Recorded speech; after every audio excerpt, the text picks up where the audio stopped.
de programación.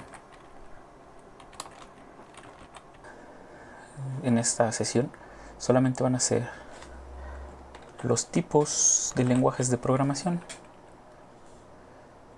De hecho, me tardó creo que menos aquí. Vamos a ver lo que son tipos de lenguajes de programación y también paradigmas de programación. Son dos temas muy importantes que debemos de abarcar, pues vamos a estar haciendo un intercambio entre tipos de lenguaje o cómo es que se clasifican. En un caso van a ser C++, en otro caso va a ser Java y en otro caso va a ser Octave. Son tipos de lenguaje y realmente el paradigma de programación es la forma en que vamos a estar acostumbrados a programar. Primero que nada, ¿qué tipos de lenguaje de programación tenemos? Si yo parto de decir tipos de lenguaje, vamos a hablar de una clasificación muy básica.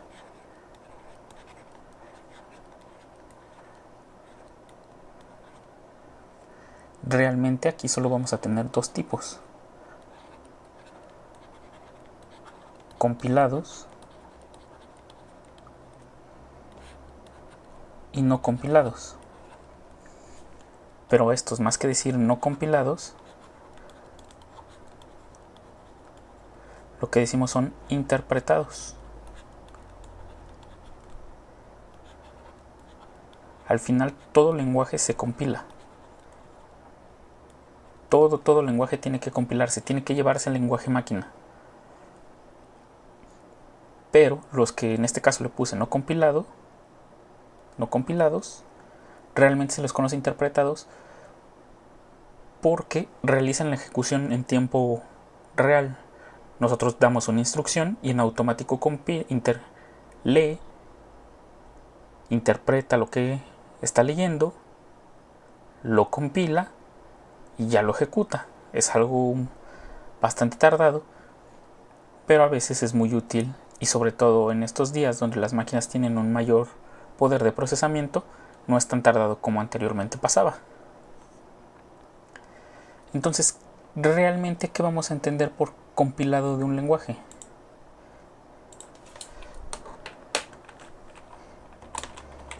El compilado es la traducción de una instrucción, o bueno, de una serie de instrucciones a lenguaje máquina.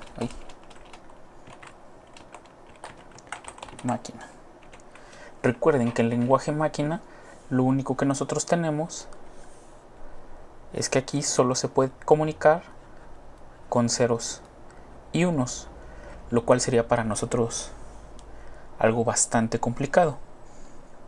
Entonces comienzan a surgir una clasificación muy importante de los lenguajes de programación. Ahora, esto que tengo acá son tipos de lenguajes de programación, mientras que lo que voy a hacer es una clasificación de aquí, que se conoce como los lenguajes de bajo nivel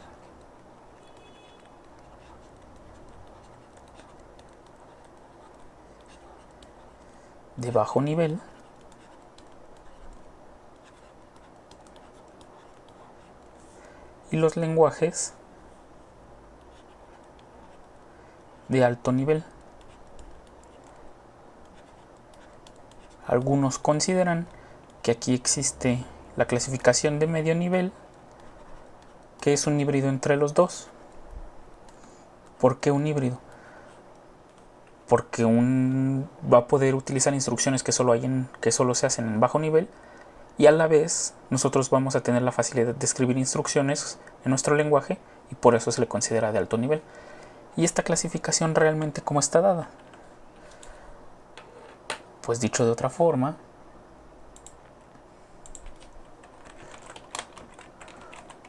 un lenguaje de bajo nivel es aquel que interactúa directamente con, vamos a poner, los componentes o el hardware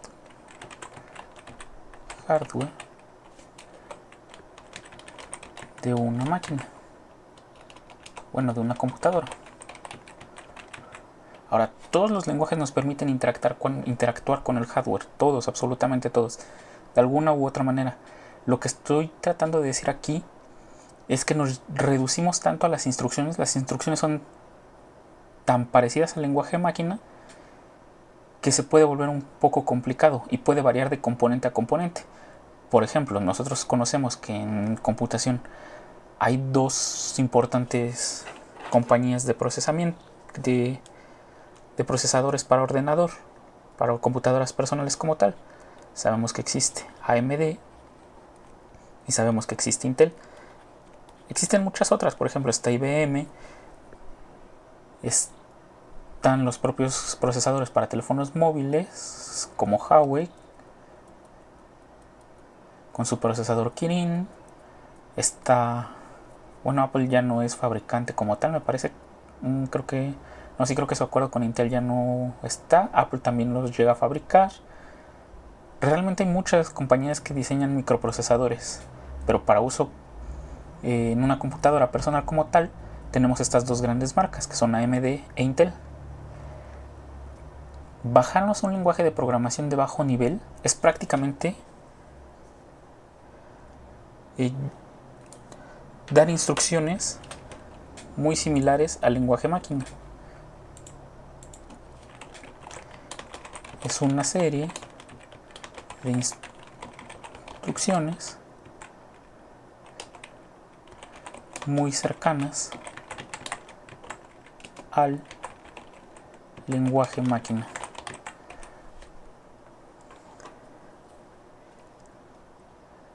Por ejemplo, con esto, ¿qué pasa?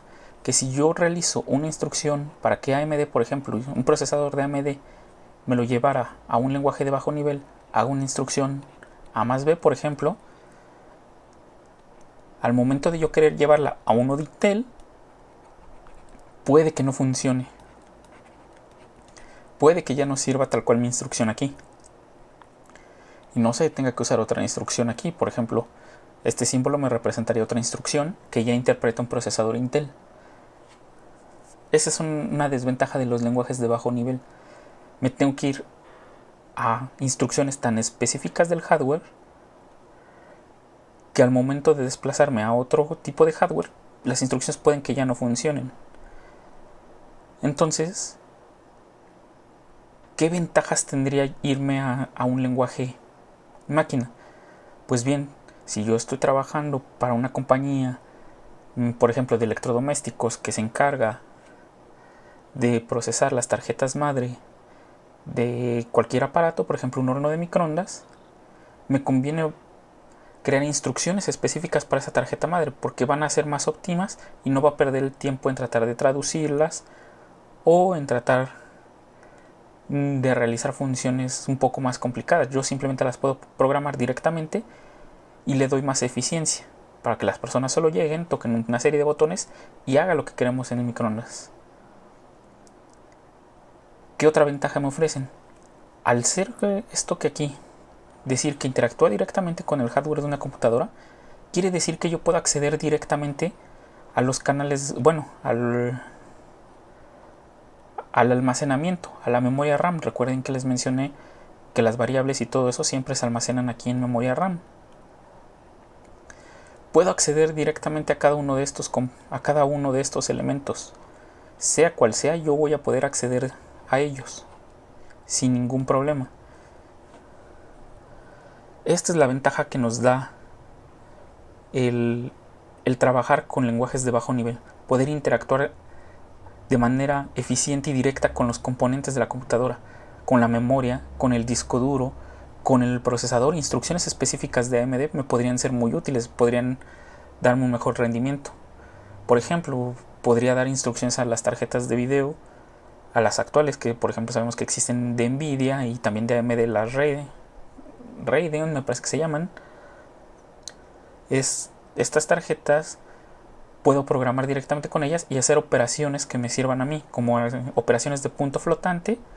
Realmente las tarjetas de video las hacen muy rápido, y si lo hago con un lenguaje de bajo nivel, acceder a ese procesamiento que me dan las tarjetas de video es muy fácil.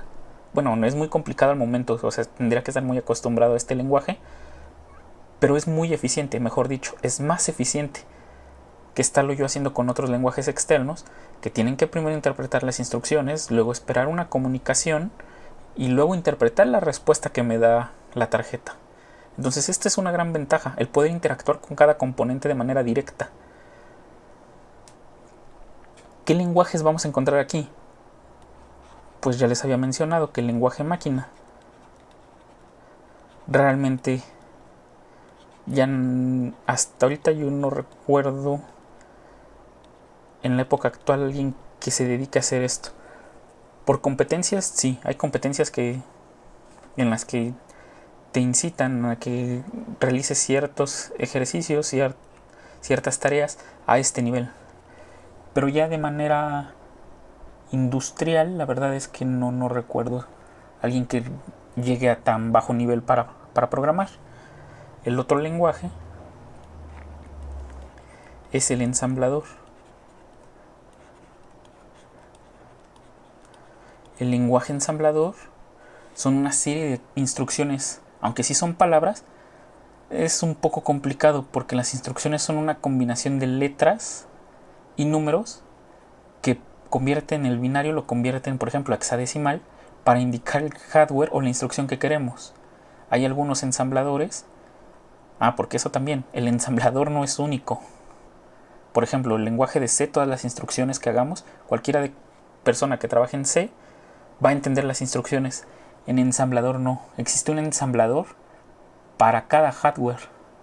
Por ejemplo, es muy diferente un ensamblador para AMD que un ensamblador para Intel, un ensamblador para IBM. Un ensamblador de Intel 8086 es muy diferente a lo que sería un ensamblador actual para los procesadores de la serie. Actualmente, ¿en cuál es?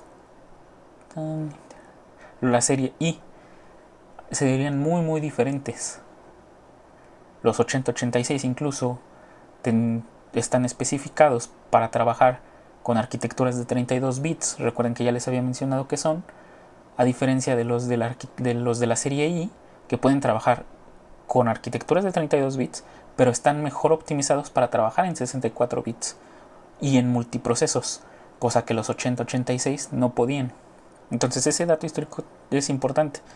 Bueno, es interesante que los ensambladores como tal varían dependiendo de con qué estamos trabajando. Esa es una gran desventaja, que igual se tiene en todo lenguaje de bajo nivel. Es muy difícil hacer programas que sean únicos para cada uno de los componentes que existen en la actualidad.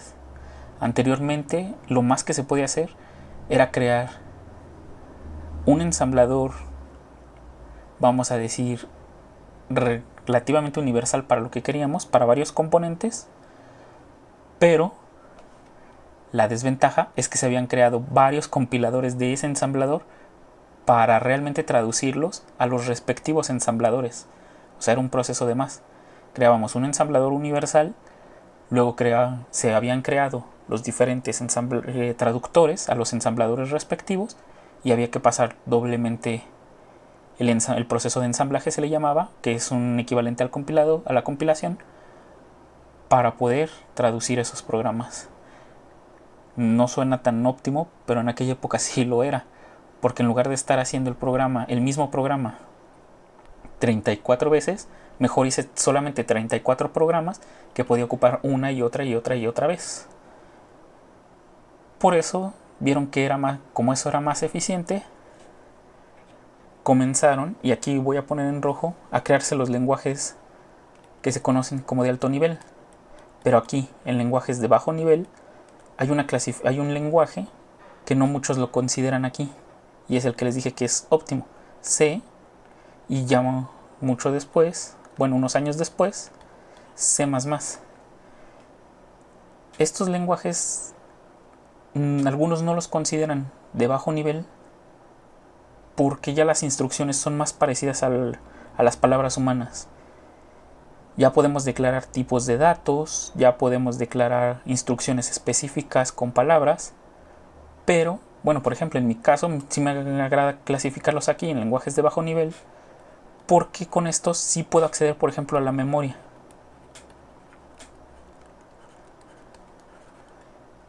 Puedo acceder a piezas de hardware específicas con instrucciones específicas de manera directa, porque les digo, en cualquier lenguaje de programación se puede hacer, pero realmente hacerlo de manera directa es la manera más eficiente. Puedo combinar con algunas instrucciones de ensamblador, o sea que puedo programar para específicos tipos de hardware, corriendo esa desventaja que les mencioné.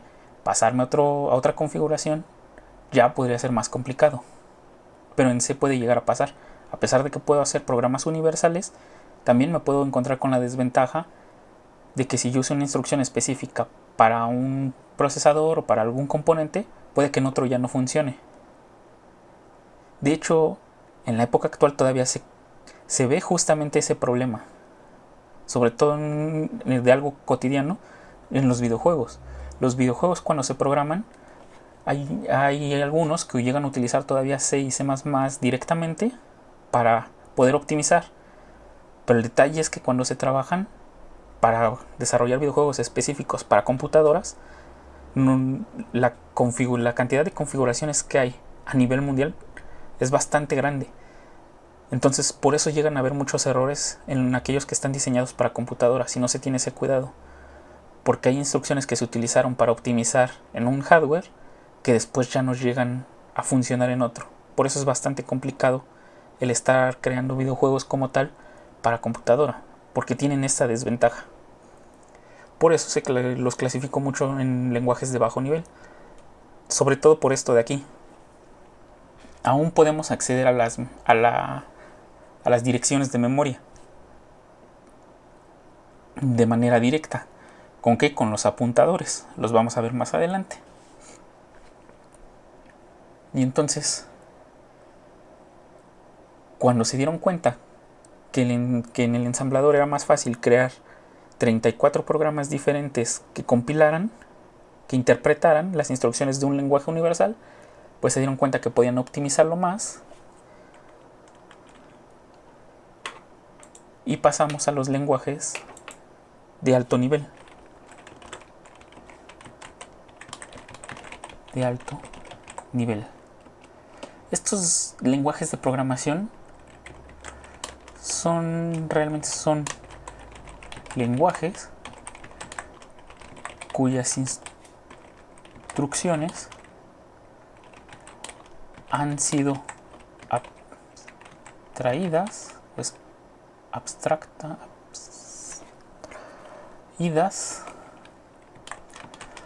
a algún lenguaje comprendido por los seres humanos, si lo quieren ver así. Estos ya son los más actuales, los que utilizamos cotidianamente. Son lenguajes cuyas instrucciones ya no se dan en unos y ceros o en hexadecimal, o que ya incluso han roto esa barrera de estar dependiendo de la plataforma para la que estamos programando. Ya, claro, están ejemplos de estos. Tenemos al que también muchas veces los ponen aquí, C y C++. Tenemos a Java, tenemos a Octave,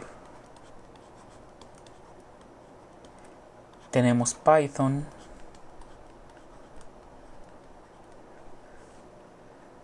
y entre muchos otros. De hecho, surgen lenguajes a cada rato,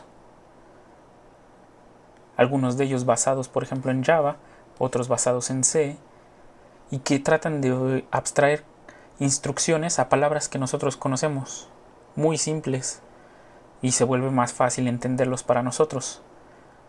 Una instrucción de sumar números se vuelve más simple porque aquí nosotros ya podemos escribir, por ejemplo, A más B, mientras que en los lenguajes de bajo nivel requerían comandos, uno para almacenar, vamos a llamar un comando 1 que me almacenara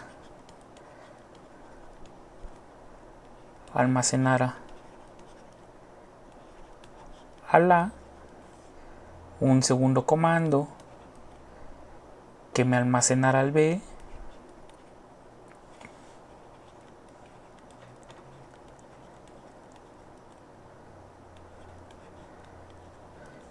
un tercer comando que me leyera dónde están almacenados y que realizara la suma A más B. En cambio, en los lenguajes de alto nivel, pues ya basta la instrucción tal cual como nosotros lo escribimos, A más B. Esto realmente es la clasificación real de los lenguajes de programación. Son dos cosas simples. Hay más de bajo nivel, rara vez realmente son variaciones del ensamblador, y de alto nivel pues ya tenemos un montón de ejemplos. Casi todo el lenguaje actual es de alto nivel, es raro el que haya bajo nivel. En estos ya no podemos acceder tal cual a la memoria. Hay que hacer otro tipo de programas que nos permitan trabajar con ellos. O sea, se puede, pero ya no es directo. Ya hay que buscar instrucciones específicas para entrar a la memoria. Y eso solo a cierta memoria restringida. En cambio, en los de bajo nivel puedo acceder a cualquier dirección de memoria. Solo debo de encontrar lo que quiero y interpretar esos números que me van a salir. En estos pues ya se pierde aquello que se considera tan maravilloso de los lenguajes de bajo nivel. Pero a costa de eso ganamos bastantes ventajas, como una forma más fácil de codificar, una manera fácil de entender los programas, de ordenarlos, y pues ahora se reduce sobre todo el tiempo de desarrollo. Entonces, esta es la clasificación de lenguajes de programación, bajo y alto nivel. Les comentaba que había tipos de lenguaje, compilados e interpretados. ¿Qué va a ser un lenguaje realmente compilado? Si ya conozco qué clasificación tienen. Por ejemplo, un lenguaje compilado convierte todas sus instrucciones. Primero nosotros creamos el código, que es lo que hacemos, crear el código,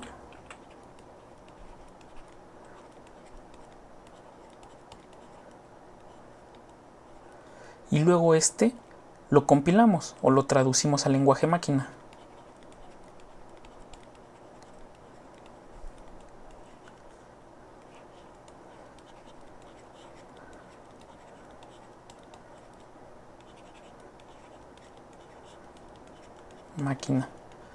Esto es lo que hacemos en compilado. Tenemos que crear todo nuestro código, luego lo vamos a traducir al lenguaje máquina y ya después podemos ejecutarlo.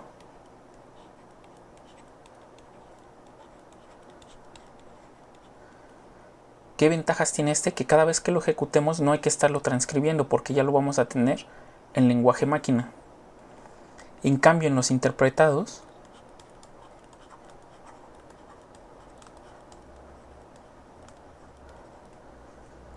realmente vamos a hacer todo esto que tenemos aquí.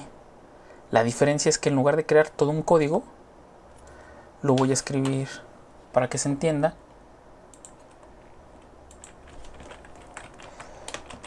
Cada vez que se realiza una instrucción, esta es leída, interpretada, compilada, porque al final tiene que convertirse en lenguaje máquina para poder comunicarse con la computadora, y por último, ejecutada. Pasamos por un procedimiento un poco más grande que el anterior. La ventaja de esto, aunque no lo parezca, es que podemos ver al instante los resultados de lo que queremos, lo que nos da una mayor facilidad para encontrar errores. En cambio, en los compilados, si yo cometiera un error que no se registró en la compilación, por ejemplo, errores de manejo de memoria que pueden ser muy comunes, variables que dejé volando, por ejemplo, esas no son errores que el compilador vaya a detectar. Si nuestro código está bien escrito, pues no va a haber tal advertencia de que tenemos errores ahí, y solo van a aparecer cuando ejecutemos nuestro programa. Entonces tendremos que volver al código, tendremos que hacer la corrección y volver a compilar. En los interpretados, cada vez que lancemos una instrucción nos va a dar un resultado, por lo que podemos ver en qué momento se encontró el error. Ese es otro detalle. Ahora, la diferencia también es que en aquellos que son compilados, podemos evitar a veces cometer ciertos errores simples, pero realmente esa es una ventaja propia de los, es interna prácticamente esa ventaja, más que de una diferencia con compilados interpretados, así que mejor no mencionarla.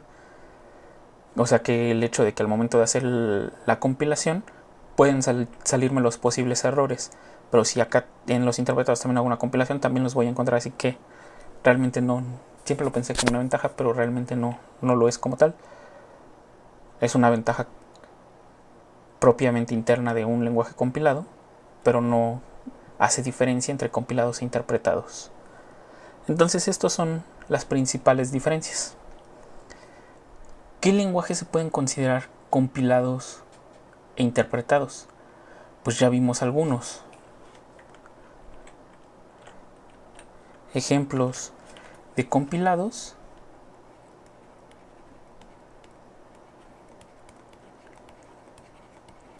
tenemos a C, tenemos C++, evidentemente, tenemos Java, tenemos Pascal, un antiguo programa de lenguaje que se llamaba Visual Basic. Hoy en día Microsoft le dijo adiós y lo adoptó como C#. ¿Qué otro lenguaje? Déjenme recordar. ¿Algún otro?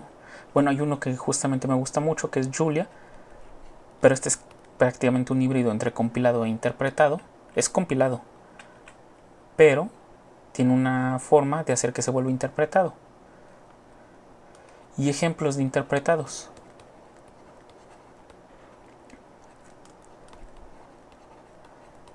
vamos a tener Octave, vamos a tener Python, vamos a tener JavaScript,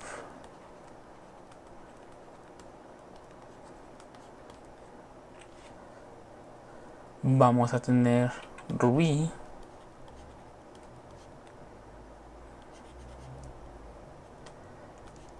MATLAB, aunque no recuerdo, siempre confundo si tiene la H o no, creo que no. MATLAB,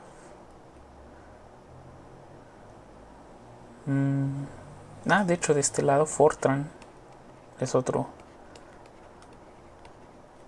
antiguo. Y estos realmente son algunos ejemplos, que son los que más me acuerdo ahorita. Bueno, estos son ejemplos de lenguajes interpretados. Vamos a verlos realmente, ejemplos de cada uno. Vamos a trabajar con estos y este de acá, o sea que vamos a trabajar con un compilado y un interpretado. Ahora, este de aquí, Java, tiene algo diferente a los demás. La compilación de Java realmente es un poco diferente. ¿Por qué? Porque Java se ejecuta en la máquina virtual de Java. Máquina virtual de Java. Esto con la idea de que Java sea independiente de cualquier computadora que se utilice. Es independiente, lo puedo llevar a cualquier lugar que instale la máquina virtual y va a ejecutar tal cual, de la misma manera. No va a haber variaciones en los resultados. ¿Cómo es que funciona eso? Pues bien, nosotros creamos nuestro código como tal. Este va a ser nuestro código. Luego de ese, aquí viene lo que es la máquina virtual de Java, que si recuerdan les dije que instalaran algo que se llama JRE, Java Runtime Environment, que no es otra cosa más que el entorno de ejecución de Java. Esta es la máquina virtual. Compilamos, nuestra compilación lo que hace es la máquina virtual. Lo que realmente hace nuestra compilación es interpretar de aquí para aquí nuestro código para la máquina virtual. Aquí hacemos el proceso de compilación. Y ya la máquina virtual como tal pues se encarga de transcribir las instrucciones para los procesadores. Independiente de la computadora donde se ejecute. El único requisito es tener instalado la máquina virtual, que no es más que otro programa que se encarga de transcribir las instrucciones de Java. Pierde un poco de velocidad, sigue siendo más rápido que los interpretados, pero lo hace a costa de ganar la ventaja, lo hace para ganar la ventaja de no depender de la configuración de una máquina. Solo requerimos tener la máquina virtual de Java instalada. Esa es el único requisito que vamos a pedir. Por eso es muy utilizado. Por eso para Android convino. Realmente Google no pensaron que sus dispositivos Android se iban a convertir en no se iban a convertir en los dispositivos más utilizados, en unos de los más utilizados, pero pues el uso de Java permite que una aplicación que yo instalo en un teléfono se puede ejecutar en otro teléfono sin tantas complicaciones. Realmente las complicaciones llegan a aparecer pues por el uso de hardware específico como la cámara o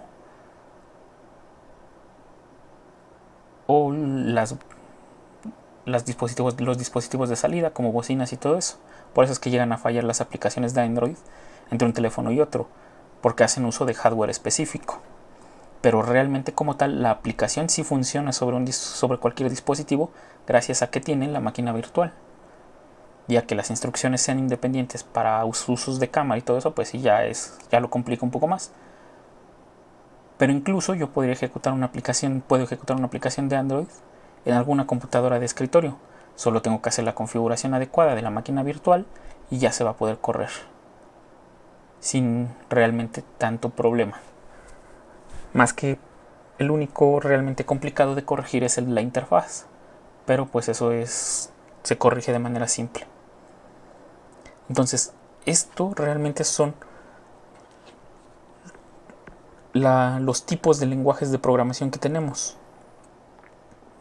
Si es un poco enredado, no tan enredado, realmente es tedioso estárselos aprendiendo, pero pues nos permite saber qué clasificación estamos haciendo o cómo vamos a hacer nuestro programa. Habrá situaciones en que nos convenga utilizar un lenguaje compilado y habrá otras en que nos convenga utilizar un lenguaje interpretado. Por ejemplo, un compilado nos va a ser muy útil cuando programamos algo que sabemos que se va a usar, que no importa cuántas veces lo ejecute, el resultado siempre va a ser el mismo. Por ejemplo, vamos a poner el programa de procesamiento de texto que todos utilizan, Word. Word se hizo en un lenguaje compilado. Siempre se va a ejecutar Word tal cual, siempre va a tener la misma interfaz, siempre va a tener las mismas opciones. Realmente no hay variación. Lo único que varía es la introducción de datos del usuario. Salvo eso, pues realmente no hay variación, es lo mismo. Entonces es mejor compilarlo para que se ejecute de manera más eficiente.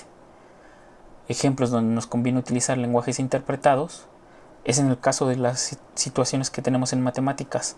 Por ejemplo, si yo quiero realizar una multiplicación de matrices por vectores o una multiplicación de matriz entre dos matrices, pues siempre me va a convenir ver el interpretado porque puedo obtener inmediato el resultado de esa multiplicación. Entonces, hasta aquí nada más quiero dejar la parte de tipos de lenguajes de programación. Lo siguiente que voy a ver ahora sí son los paradigmas de programación, que no es otra cosa más que la forma en que se realiza el código, una forma de organizarlo y que permite ser más fácil su lectura y la corrección de errores, sobre todo en la búsqueda. Hay algunos paradigmas de programación que nos facilitan ese trabajo. Entonces hasta aquí, bueno, esta es la otra parte de la teoría. Como siempre se los dije, los voy a ir intercalando entre teoría y luego voy a poner una lección de programación ya como tal para ver algo más tangible, más propio de lo que es una clase de programación, pero pues hay que comprender toda esta parte de teoría. Así que espero que en esta parte, aunque es tediosa, pues no haya habido dudas, entiendan lo que es un lenguaje interpretado, un lenguaje compilado, un lenguaje de bajo nivel y un lenguaje de alto nivel. Les decía que había una tercera clasificación, perdonen, casi se me pasaba. Aquí, que hay una clasificación de nivel medio. Adivinen quién es el único lenguaje, bueno, no es el único, pero quién es el de los que están aquí, quién es el único lenguaje que aparece ahí. C++ y C. ¿Por qué? Pues porque nos tienen características de un lenguaje de alto nivel, pero podemos hacer cosas que se tienen en un lenguaje de bajo nivel. Como se los dije, acceder a la memoria y al hardware. Este es el único que está en la clasificación de los que tengo aquí, que está en la clasificación de lenguajes de medio nivel. Realmente hay algunas personas que no consideran esa clasificación necesaria porque ponen a C y a C++ en alguno o en otro directamente. Entonces, yo por mi parte siempre prefiero dejarlo como lenguaje de bajo nivel, y en lenguajes de alto nivel empiezo desde Java. Empezaría desde Java, pero pues aquí lo pueden poner en cualquiera de las dos, realmente no hay problema. Solo lo mencioné porque también pues pueden encontrarse esa clasificación. Así que si tienen dudas, pues ya saben que pueden preguntarme directamente por Classroom o por el correo. Y la siguiente vez pues ya haremos un programa más tangible para entender bien el manejo de entrada y salida de datos directamente, metidas por un usuario en la terminal.